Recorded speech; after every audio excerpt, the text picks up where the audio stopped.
Welcome to today's deep dive. We've got an incredibly exciting mission today. We are exploring something every single golfer does, but very few actually understand on a biomechanical level. Yeah, and we should be clear up front. We aren't just giving you those standard driving range tips you've heard a million times. Right, exactly. We are talking about the golf grip, and we're diving into a massive stack of high-level coaching and biomechanical data to figure out what is actually happening. It really is a remarkable collection of data to sift through today. It is. Our sources for this deep dive include this fascinating 10-camera 3D motion capture study from the European Journal of Sports Science, plus kinematic sequence data from the Titleist Performance Institute, better known as TPI. Which is the gold standard for that kind of stuff. Absolutely. And we've got cutting-edge insights from top PGA coaching platforms like HackMotion and KVS, so we're really getting into the weeds here. We are. We're looking at thousands of swings, force plate metrics, 3D motion capture from both amateurs and touring professionals. Which is just, I mean, it's incredible what they can track now. Oh, it's game-changing.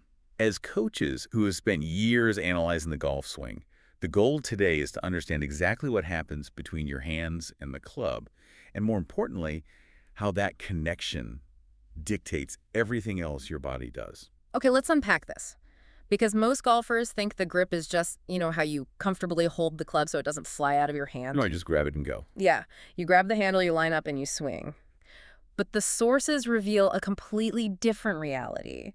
The grip actually acts as a master switch. A master switch is a great way to put it. It controls your body rotation, your swing sequencing, and ultimately, your club head speed. Because from a physics and biomechanics standpoint, the grip is your sole interface with the golf club. Think about that for a second. It's the only connection. Exactly. It's the only physical connection you have to the implement you're swinging. Because of that undeniable fact, your grip dictates exactly how force is transmitted from the largest muscles in your body, down through your arms, into the shaft, and finally to the club head. So it's basically the energy conduit. Yes. If that interface is flawed, the entire chain of energy is compromised. So before we get into the crazy body mechanics, because we are going there, we need to make sure we're all visualizing the same thing. Trying to picture grip mechanics purely through audio can be a bit tough. It can be, yeah. We need a baseline. Let's act as a guide here and define the three main grip types our sources discuss. First, you have the neutral grip. The classic neutral. Right. If you're looking down at your lead hand, so that's the left hand for a right-handed player, you should see exactly two knuckles. And the V shapes formed by your thumb and index finger on both hands should be pointing somewhere between your trail ear and your trail shoulder. And that visual baseline is crucial because the variations from it drastically alter the swing. Totally. So what about a strong grip? When we talk about a strong grip, this involves rotating both hands clockwise on the handle. So looking down at a dress, you're now seeing 3 or even 4 knuckles on that lead hand. That's a lot of rotation. It is. The V shapes are pointing well outside your right, or trail, shoulder. On the other end of the spectrum, the weak grip is the exact opposite. Counterclockwise rotation. Precisely. The hands are rotated counterclockwise. You might see just 1 knuckle or 0 knuckles on the lead hand. And those V shapes are pointing toward your chin or your lead shoulder. And we should definitely clarify that strong and weak have absolutely nothing to do with your grip pressure. Oh, good point. It's not about how hard you squeeze. Right, it simply refers to that rotational position of the hands. But why does that rotation matter so much? Is it just an aesthetic choice? Not at all. It dictates the club face. The European Journal of Sports Science data, along with countless launch monitor studies, shows that the club face angle at impact controls over 80% of a shot's starting direction. 80%. Over 80%.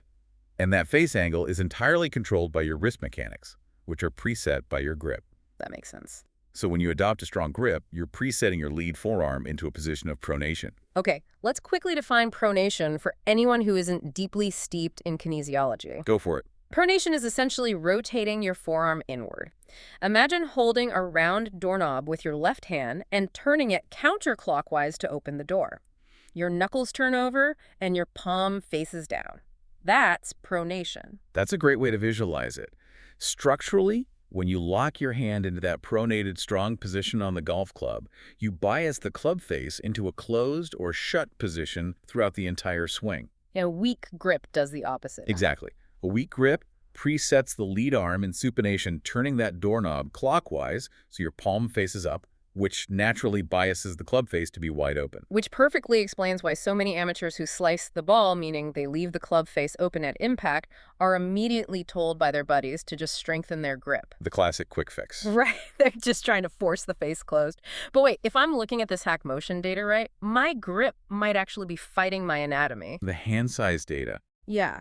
Jason Birnbaum points out that your physical hand size could literally dictate your grip type. How does hand size change things? It's one of the most overlooked aspects of the setup. If you have very small hands, the handle of the club often gets forced higher up into the palm simply because your fingers aren't long enough to wrap securely around the grip. Oh, so it sits in the lifeline instead of the fingers. Exactly. And when the club sits in the palm, it severely limits your wrist mobility. Those players often need much thinner grips so they can actually get their fingers around the club, allowing the wrists to hinge properly. That makes total sense. And on the flip side, if you have massive hands, you can very easily adopt a strong grip without feeling restricted at all. Yeah, big hands can just wrap right over. Right. In fact, players with large hands might actually need thicker grips just to prevent their hands from over-rotating and hooking the ball off the planet. It's fascinating. The grip isn't just a technical decision. It's a physical matching process between your unique anatomy and the equipment. Which leads us into the most critical part of this entire discussion. The grip doesn't just sit in isolation. No, it doesn't. The way you hold the club dynamically dictates what your torso, your hips, and your legs are allowed to do. Here's where it gets really interesting. How does simply holding the club differently affect my torso? I mean, I'm just holding a piece of rubber with my hands. We had to dive into the concept of the neurological break. The neurological break. Okay. Let's use the strong grip as our prime example. As we established, an excessively strong grip means your club face is severely shut, pointing way left for a right-handed golfer. Right. Now, your brain is an incredibly smart, highly evolved survival machine. It's constantly calculating cause and effect. It instinctively knows that if you rotate your body fully, aggressively, and beautifully through impact with a shut club face, you are going to hit a massive, uncontrollable snap hook into the trees. And nobody wants to spend their Saturday hunting for golf balls in the woods. Precisely. So, to prevent that disastrous hook, your brain applies a neurological safety brake. Without you even knowing it. Completely involuntarily. It delays or completely stalls your torso rotation in the downswing. It's trying to buy time to keep that closed club face from snapping shut too early. Wow. When you look at the 3D graphs from KVSS or TPI, you can actually see the data lines representing the hips and the chest just flatlined at the top of the downswing. They just stop turning. The body literally stops turning because your hands are sending an emergency signal to your brain saying, the face is closed, do not rotate. That is mind-blowing. I want to make sure I'm fully grasping this. My brain is literally sabotaging my pivot to save me from my own hands. That is exactly what is happening. I'm standing on the driving range trying to force my hips to turn like a tour pro, and my brain is pulling the emergency brake because of how my hands are positioned on the handle. It's pure survival instinct. And it doesn't just happen in the downswing either. What else does it affect? The sources point out another glaring mechanical issue that occurs right from the takeaway. A strong grip requires your lead shoulder to be internally rotated at address. Because of how the arm hangs. Right. Because you've turned that lead hand over to see 3 or 4 knuckles, the entire arm and shoulder turn inward. Now, the shoulder joint only has so much range of motion. By presetting it internally, the shoulder reaches its anatomical limit of adduction much sooner. Okay, let's pause there for a second. Adduction, for anyone wondering, is basically bringing your arm across your midline. Yes. Imagine reaching your left arm across your chest to grab the passenger side seatbelt. That squeezing across the chest is adduction. Spot on. So think about the backswing. You're trying to turn your shoulders and bring your lead arm across your chest. If you've already eaten up a chunk of that mobility at setup because of a strong grip, you physically hit a wall in your shoulder joint much earlier in the swing. You just run out of room. Exactly. It's like trying to steer a car when your hands are already crossed over the steering wheel. You naturally limit how far you can turn. This artificially restricts how far you can turn your upper body. So your backswing is physically restricted by your shoulder joint, and your downswing is neurologically stalled by your brain. It's a double whammy. Because of this, the body has no choice but to compensate. If you can't rotate, you have to find another way to move the club. And we see these compensations every day on the lesson tee. Our sources list these classic compensations. Instead of rotating beautifully around your spine, your body starts swaying or sliding laterally. You dreaded slot. You completely lose your posture, standing up out of the shot, and through impact, you start holding on. You're desperately dragging the handle forward, trying to block the release and keep that closed face from snapping left. And those compensations are absolute speed killers. If we connect this to the bigger picture, we have to look at the biomechanics of power, specifically the kinematic sequence. The famous kinematic sequence. This sequence is heavily documented by both TPI and K-Motion using their 3D motion capture vests. In an elite, high-performance golf swing, power isn't just generated by swinging your arms really hard. It's generated in a very specific proximal to distal sequence. Proximal to distal, meaning starting from the center of the body and moving outward to the extremities. The sequencing is vital. It goes pelvis first, then thorax or chest, then arms, and finally the club. Each segment accelerates, passes its energy to the next segment, and then crucially, it decelerates. Yes, the power of deceleration. This is a concept from the biomechanical data that completely changed how I picture the golf swing. It's so counterintuitive for most players. It is. Speed isn't just about accelerating as hard as you can. It's about how fast you can stop. Think of a bullwhip. A great analogy. To get the tip of a whip to crack and break the sound barrier, you don't just drag the handle forward forever. You snap the handle forward and then you violently stop your hand. Right, you break. The handle decelerates, and that massive amount of stored energy cascades down the whip, multiplying in speed until it reaches the tip. The bullwhip analogy perfectly illustrates what the body is doing. The pelvis and the thorax must reach their peak rotational speeds and then rapidly slam on the brakes. To pass the energy on. Exactly. That deceleration is what allows them to pass their angular momentum to the arms and eventually the club. Now, let's bring it back to the grip. If you have a strong grip and your brain is forcing you to hold on and drag the handle forward to avoid hitting a hook, that vital deceleration happens way too late, or sometimes not at all. You just keep dragging. You drag it, you leak all that stored energy, and you completely kill your club head speed. So if a bad grip is forcing our brain to pull the emergency brake and ruin our speed, how does a good grip actually create speed? It all comes down to how we use the ground, right? Ground reaction forces, or GRF, are the foundation of elite speed. The force plate data shows that the most efficient players interact with the ground in a specific three-part order: shift, brake, and press. Shift, brake, press. First, there's a lateral shift of pressure toward the target early in the transition. Second, the lead leg brakes, resisting that lateral motion so the pelvis can begin to clear and rotate. And third, they press. They push off the ground. They push vertically down into the ground with massive force. And according to Newton's third law, the ground pushes back up. Equal and opposite reaction. Exactly. When a golfer has a restricted pivot, often caused by that strong grip we've been discussing, they display a flat force profile on the 3D force plates. Flat, meaning no vertical push. Right. They just slide laterally toward the target. They never get that braking action, and they never push vertically. But a neutral grip frees the body up. Because it removes the fear of the hook. It completely removes the neurological brake Mm-hmm. because the club face isn't threatening to hook. The golfer can make that massive vertical push into the lead leg, which translates into incredible rotational speed. We are talking about the thorax rotating at over 700 degrees per second in elite players. 700 degrees per second. It's violent. That is just an absurd amount of athletic power. And it's amazing to think it all stems from having a grip that allows your body to actually fire without fear. It's all connected. So let's talk about how to apply this. If you're listening to this and realizing your strong grip might be robbing you of your pivot and your speed, what can you do? We have to talk about the release. You cannot change your grip without changing how you release the club. The two are intrinsically linked. I love this visual from PGA coach Chris Ryan's analysis. He has this brilliant two-finger drill to explain how the club should actually release. It's a fantastic drill. Most amateurs think about speed completely wrong. If you stand there and focus your intention on forcing the actual club head at the ball to create speed, your hands and the grip handle will actually move backward away from the target. Which causes casting. Right. And casting is basically unhinging your wrists way too early, like you're throwing a fishing line out into a lake. Which dumps all your speed behind the golf ball. Yeah. It's useless. Exactly. But Chris Ryan suggests taking just 2 fingers of your trail hand and focusing entirely on moving the handle of the club in a continuous curved arc down and back up to the inside. Just pulling the handle in an arc. When you move the handle in an arc, the club head naturally whips out at the bottom with incredible speed.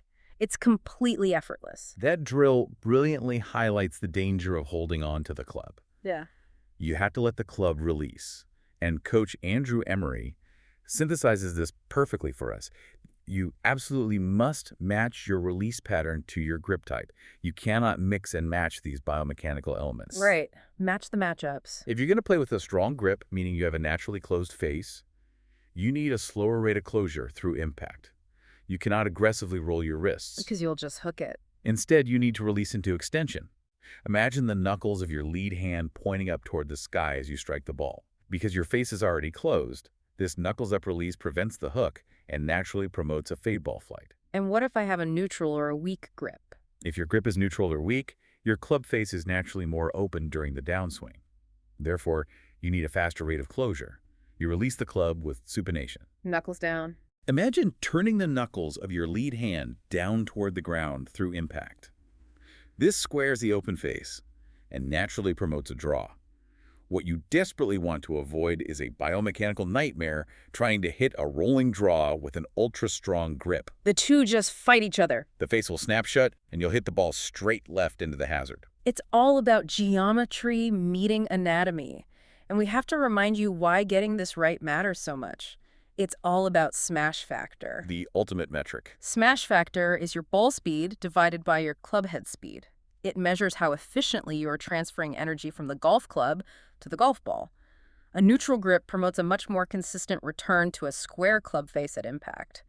And a square face means you are centering the strike on the sweet spot. That is the ultimate goal of the golf swing. You can swing out of your shoes with an ultra-strong grip, and it might feel very powerful because of all the tension in your forearms. But it's fake power. Exactly. If that complicated relief timing causes you to strike the ball off the toe or the heel, your energy transfer drops off a cliff. High club head speed is entirely useless if your smash factor is low due to poor contact. So what does this all mean? It means the next time you're on the range and you are struggling with a slice or a block or you just feel like you have absolutely no power, don't immediately try to overhaul your entire downswing path. So start with the hands. Don't start trying to completely change how your hips move based on a random online video. Check your grip first. Your hands might be forcing your brain and your body to compensate in ways you don't even realize. You might literally be fighting your own anatomical setup. This raises an important question, though, and it's a great place to wrap up our analysis. We've talked about adjusting your grip to fix your swing. But what if your grip isn't actually a conscious choice at all? What if your grip is just a symptom of your lifestyle? Oh, this is the land scale performance data. This is the stuff that really makes you evaluate how you live outside of golf. Let's paint a picture of your daily life. You wake up, sit hunched over the breakfast table, commute in your car, hunched over the steering wheel, and then sit staring at a computer monitor for 8 hours. Sound like most of us. You develop what physical therapists call upper cross syndrome. Your chest muscles become incredibly tight, and your upper back muscles become weak and stretched out. This leads to a rounded upper spine, or kyphosis. The desk posture. When you have this posture, your thoracic spine, your mid-back, physically cannot rotate. It is completely locked up. So you take that locked up desk worker back to the golf tee and you expect to rotate like a tour pro. And you physically cannot make a proper backswing turn. Because your thoracic spine can't turn, squaring the club face dynamically through impact becomes almost impossible. The body just won't let you do it. So we have to ask, did you consciously choose to adopt a strong grip to fix your slice? Or did your brain subconsciously force your hands into a strong grip because your stiff, locked-up upper back made squaring the club face naturally impossible? Right. Could fixing your desk posture actually fix your golf swing? It's something every golfer needs to seriously consider before they blame their mechanics. What an incredible thought to end on. Your golf swing is just a reflection of how your body moves in everyday life. If you enjoy the content we bring every morning, please subscribe to our channel. Your support helps us continue developing and producing even better golf content in the future. Thanks for joining us on this deep dive, and we'll see you next time.